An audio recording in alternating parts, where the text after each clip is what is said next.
Hey everybody, and welcome back to Techstrong Unplugged. This is episode 8 of our series, and I'm your host, Natan Solomon. On Techstrong Unplugged, we dive into all things tech and get people up to speed with everything happening across the industry. Recently, our co-host Cassandra Chin went to the Great International Developer Summit, also known as GIDS 2024.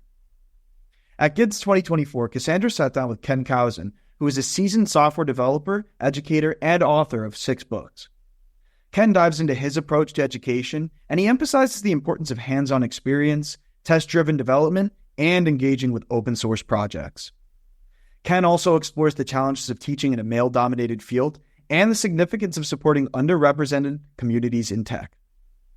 Finally, Ken and Cassandra touch on the evolving landscape of AI and its impact on beginning developers. Without further ado, let's head over to GIDS 2024. Welcome back to Techstrong Unplugged. I'm your host, Cassandra Chin, and today we have Ken with us here today. Do a brief introduction. Oh, you want me to do it? Yeah. Okay, I'm a one-person company, software developer. I mostly teach technical training classes.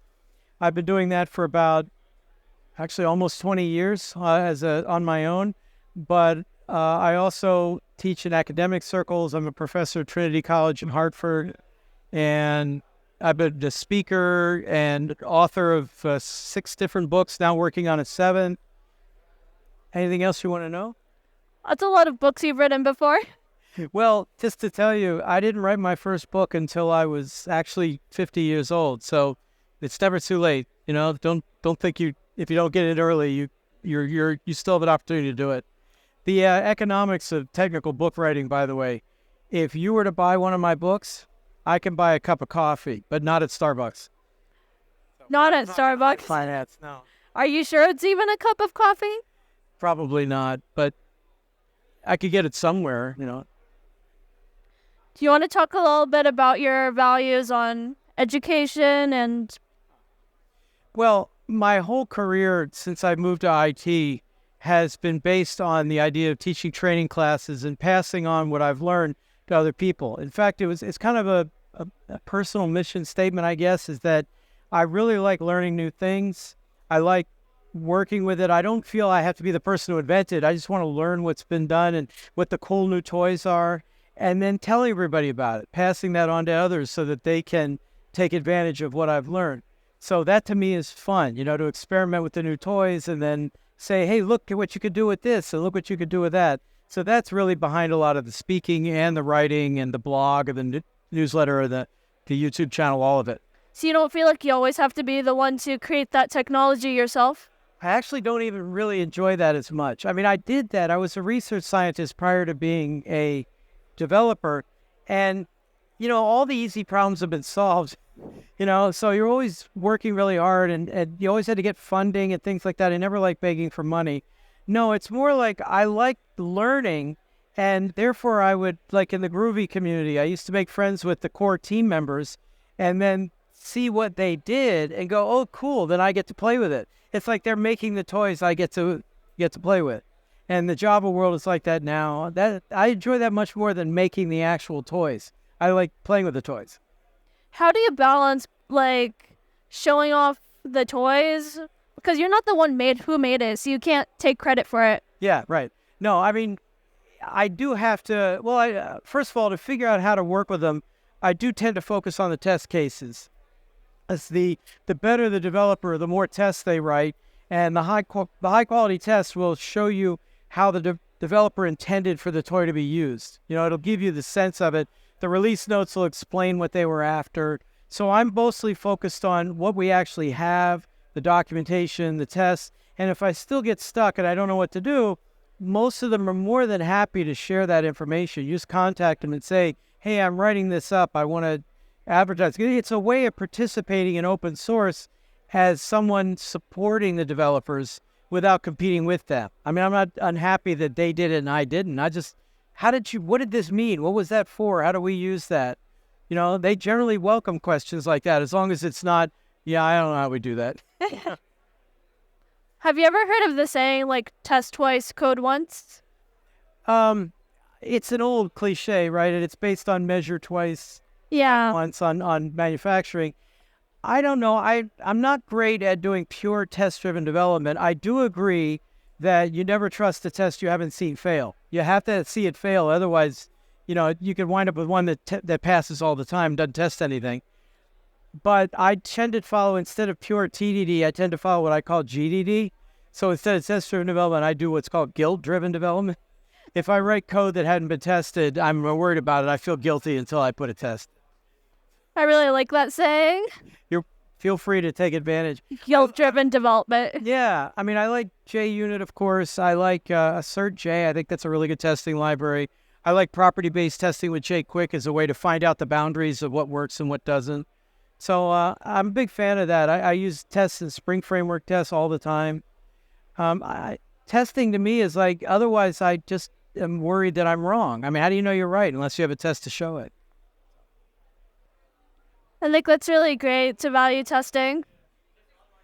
I'm glad. I mean, I never understood developers who say they didn't want to test. I feel I code a lot faster if I have the tests. And of course, now with the AI tools, they can write a lot of the tests for you. You just have to check and make sure that what they're generating makes sense. But that speeds up the process, and that also gives you the confidence and the freedom to refactor. You have to be careful that the tests don't overspecify how things are done, that they're just testing what to do. Because if they overspecify the how, then you're locked into a particular implementation. You don't want that. You just want to test a high-level use cases. What is this supposed to do? And I go from there. I wrote, one of my books is on the Mockito testing framework. How do we use Mockito? And I think I'm doing a talk on that on Friday, on how to use that to make mocks and stubs and spies for your classes. You mentioned how you're at the stage in your career where you want to really pass on your knowledge to the younger generation. Absolutely. I think that's really important, especially because the AI tools are going to possibly be a threat to a lot of the beginner developer jobs, because the AI tools can do a lot of routine stuff well, and a lot of early developers in their career learned how to do these things on the jobs that were fairly routine. It's important that I try to make sure they know how to do these tools. I do enjoy teaching the more advanced classes, frankly. I get tired of teaching intro Java again, But in general, I'm at the stage in my career where, I've kind of achieved everything I was looking for. I've been very fortunate. But it's time to pass that on to the next generation, and especially for, women and underrepresented minorities. People who have not had the same opportunities. I at least have benefited from that. I'm an old white male. What are they going to do? The barrier I encounter, by the way, is age issues. Because this is a very young community, right? Yeah. And if the average age of developers is like the late 20s, early 30s, and I walk in there, people worry that, is this a curmudgeon who's just going to say, it was so much better back in my day, and all this new stuff is awful. And I don't know. I have to convince them that I have something to contribute. But that takes me 5-10 minutes. I can get there, whereas I don't have the actual disadvantage that a woman or an underrepresented minority might have to overcome just to be heard. I figure if I can help them get an opportunity, if I can give them the information they need, tell them what things are actually like out there, maybe even make introductions and stuff like that, help you build your network. Yeah, I really like that. I'm glad, because I don't want to take all these other jobs. I want to help somebody else get them. How do you actually reach these underrepresented communities? That is actually tough, because we are a very diverse crowd internationally, but we're very male-dominated, as you know. It's kind of ridiculous. So what I do is I try to seek out speakers and things at conferences like this who are women or underrepresented minorities and make sure I pay attention. Frankly, sometimes all you have to do is listen, and not talk down to them and not be difficult or anything. And that's enough, and that's all they need is some validation and possibly help getting an opportunity, but mostly just basic respect. And it works wonders. Because they're so happy to get it, So I think for you, that would be like striking up a conversation with them. Yeah, absolutely. And, go to a talk, and then after the talk, tell them you thought that I did a great job or what you liked about it. The other thing I've noticed, of course, I have several friends who are, in those categories. And like Trisha G, for example. I don't know if you know Trisha. Yeah, I think I know her. Yeah, she's outstanding. Java champion and everything. I think she works for Gradle these days. Any rate, she doesn't like getting invited to conferences to talk about women's issues again, So I make sure when I talk to her to focus on technical problems that I know she has an expertise on it. She also is really good at the soft skills too. So I ask her about that stuff, and I try to say, if you want to talk about women's issues, we could talk about women's issues. But if you're tired of all that, we could do something else.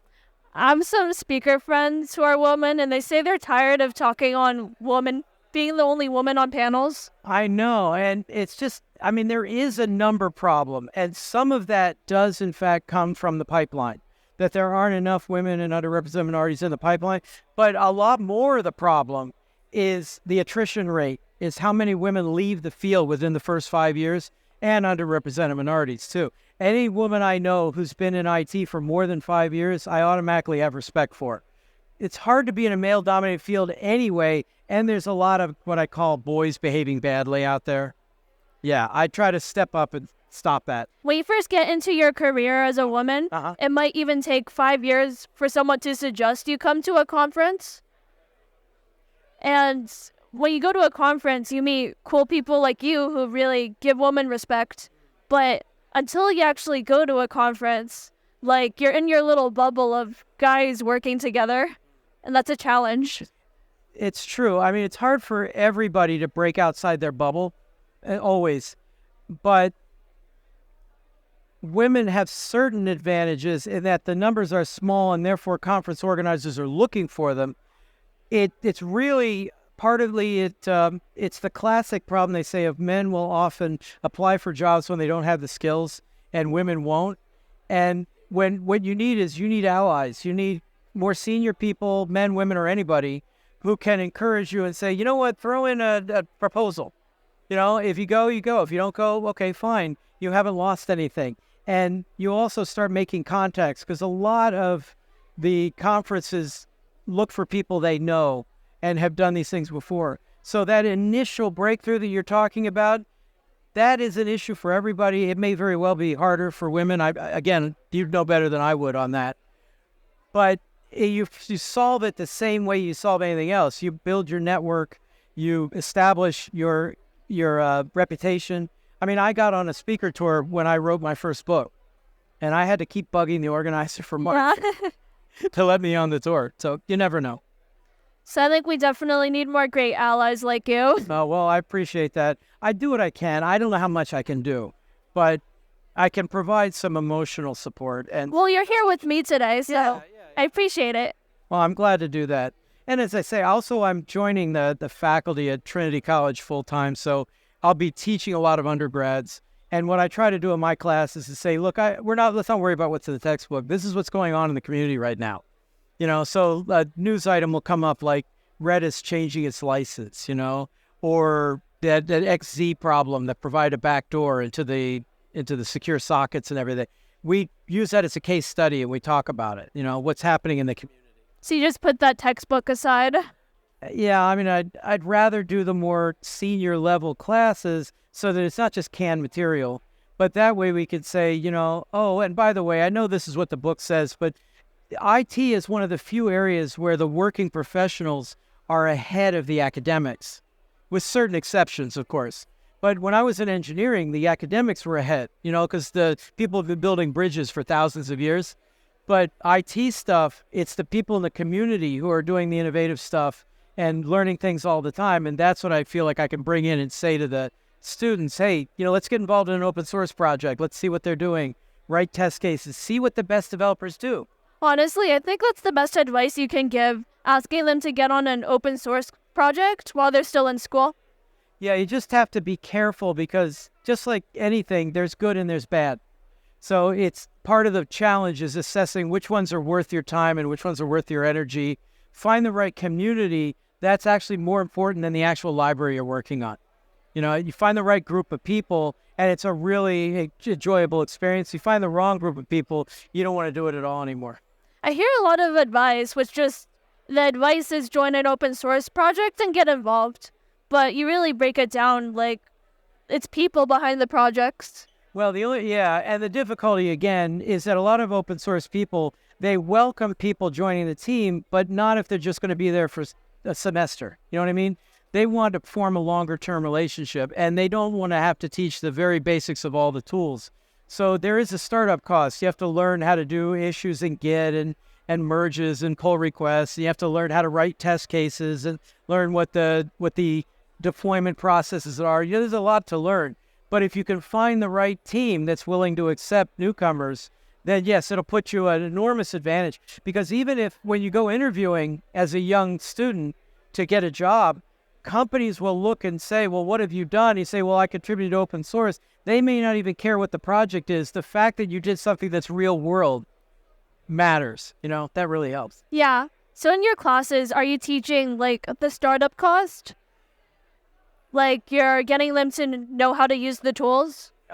We try. I mean, we do have to spend time on Git, for example, because everything's using a Git repository somewhere.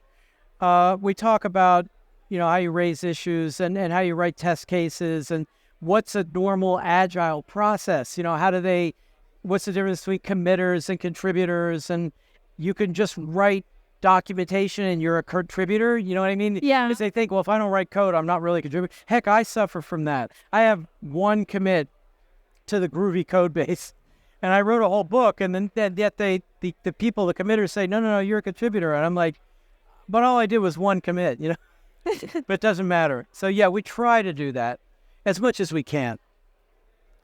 Okay. I think we had a really good chat today. Yes, absolutely. So thank you, Ken. And good luck with the other interviews or whatever you're doing and whatever you're using this for. Let me know if it goes live. It will definitely go live on Techstrong TV. Techstrong TV? Great. Well, thank you very much.